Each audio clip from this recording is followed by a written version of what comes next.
Ici Maxime Jaudoin, présentement à l'Hôtel Le Germain à Baie-Saint-Paul à l'occasion du lancement du magazine B-Side, le volume 2. Donc, sans plus tarder, voici à l'instant le lancement en question. Bonsoir tout le monde. Alors, d'abord, je me présente. Mon nom est Sylvie Dionne. Je suis directrice de l'hôtel. Je voudrais d'abord vous souhaiter la bienvenue chez nous.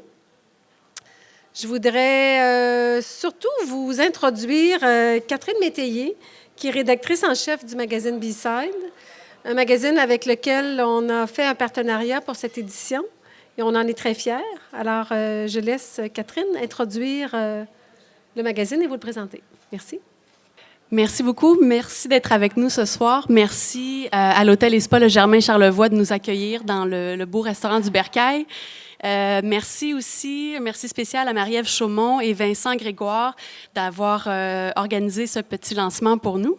Je suis la rédactrice en chef du magazine B-Side et j'ai fait le voyage aujourd'hui avec Geneviève Loca qui prend les photos, mais qui est aussi la directrice de l'événementiel chez B-Side Media. On est vraiment content dans ce numéro 2 de B-Side qu'on lance ce soir d'avoir pu faire une place spéciale à la région de Charlevoix, puis d'avoir travaillé avec des partenaires comme Tourisme Charlevoix et l'Hôtel et Spa Le Germain Charlevoix, parce que avec eux, puis je dirais même grâce à eux, on a vraiment pu souligner ce qu'on trouve de plus extraordinaire dans la région. D'une part, le fait que c'est une région naturelle tellement unique pour le plein air. Puis d'autre part, le fait que c'est une région qui regorge vraiment d'entrepreneurs qui sont à la fois créatifs, puis qui ont la nature puis le développement durable vraiment à cœur. Donc, à travers ce numéro-là, vous allez retrouver une foule de gens des quatre coins du monde, des quatre coins de l'Amérique du Nord, je m'excuse, qui proposent toutes sortes de manières de garder la nature à l'état sauvage, puis qui parlent de conservation.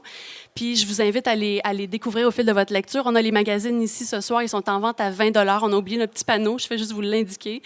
Mais comme on est réunis ici ce soir, on avait aussi envie de souligner la présence de quelques entrepreneurs locaux qu'on trouve vraiment à l'image de B-Side, qu'on trouve inspirants, puis qui sont avec nous ce soir. Alors, je vous les présente, je vous les présente rapidement, puis je vous invite à discuter avec eux, à aller les découvrir ce soir. Alors, ce soir, on a avec nous Jonathan et Simon Galarneau de Repère Boréal, qui sont, on m'a dit, deux frères qui ont poursuivi le rêve de leur père de créer une entreprise de petites habitations écologiques. Je vous en dis pas plus, mais je vous invite à aller leur parler. Il y a aussi Catherine Dufour et Yann Normand. Oui, Catherine Dufour qui est championne de kitesurf et Yann Normand, son copain, qui ont fondé Surroi Aventure, qui est une école de kitesurf, de paddleboard et de yoga. Il y a aussi Clément Turgeon et Anne-Marie Dufour du Festif. Le Festif, bon, tout le monde le sait ici, c'est un festival de musique et d'art de la rue qui existe depuis très longtemps, mais qui, depuis 2 ans, est organisé selon les principes de développement durable du Québec. Et finalement, il y a Marie-Ève Chaumont aussi, qui est fondatrice de La Base, qui est une entreprise spécialisée en création de réunions et de séjours personnalisés qui sont intégrés à la nature à travers Charlevoix. Donc, voilà. Merci. Bonne soirée. Catherine Métayer à l'Hôtel Le Germain pour le lancement du livre B-Side. Peux-tu parler un petit peu du contenu de ce livre-là? Oui, bien en fait, c'est plutôt un magazine. C'est le 2e numéro de B-Side. C'est un magazine montréalais qui se dédie à la nature puis au développement durable, qui s'intéresse à ces sujets-là à partir vraiment d'une diversité de points de vue de gens, autant des scientifiques que des amateurs de plein air, que des entrepreneurs. Et puis, bien, on lance notre 2e numéro ce soir à Charlevoix parce que dans ce 2e numéro-là, il y a une section spéciale qui est dédiée à la région qu'on a développée en partenariat avec l'Hôtel et Spa Le Germain Charlevoix et Tourisme Charlevoix.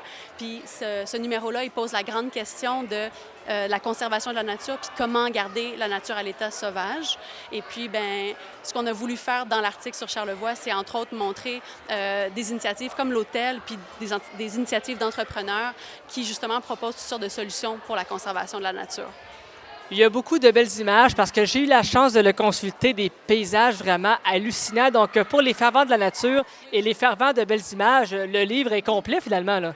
Bien, l'idée, en fait, c'est beaucoup de passer aussi par le design, puis par des belles images pour amener des connaissances, puis présenter des idées qui sont parfois un peu complexes puis difficiles d'accès, mais de donner une belle porte d'entrée justement pour parler de nature, de développement durable d'une manière plus accessible puis rafraîchissante. Puis ben, le design puis les belles images, ça passe par là aussi. Ouais. Volume 2, mais il y a également le volume 1. Est-ce qu'on parle sensiblement du même contenu ou il y a des différences? En fait, ce qu'on s'est donné comme mission, c'est dans chaque numéro de poser une grande question, puis après ça, de rassembler toutes sortes de gens pour y répondre.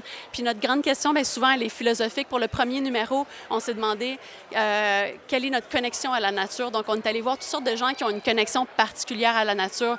Entre autres, par exemple, M. Pajot en Abitibi, qui est décédé aujourd'hui, mais qui, lui, a un refuge d'animaux sauvages.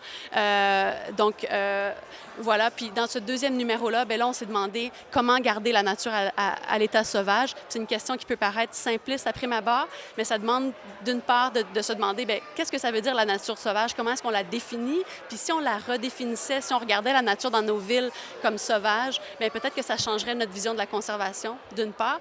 Puis après ça, on a voulu montrer toutes sortes d'initiatives petites et grandes de gens un peu comme nous qui se sont posés des questions puis qui ont décidé de faire des nouvelles entreprises et des projets pour la nature, autant que des grandes initiatives, puis montrer que ces deux-là cohabitent, puis amener un peu des débuts de solutions. Voilà. Présentement, volume 1, volume 2, est-ce qu'on parle de volume 3 bientôt en préparation ou bien il y a d'autres livres qui s'en viennent, là? Oui, le volume 3 est déjà en préparation, en fait, parce que faire un magazine comme ça, ben c'est au moins 6 mois de travail.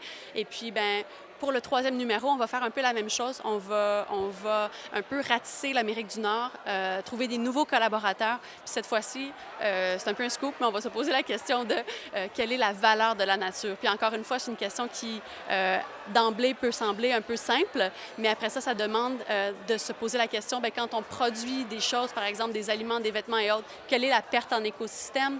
Et puis, quels sont toutes sortes d'entrepreneurs qui développent des nouveaux modèles d'affaires puis qui nous montrent que finalement, ce souci de la nature, ça peut être, on peut dire payant ou ça peut vraiment bien fonctionner sur le plan entrepreneurial aussi.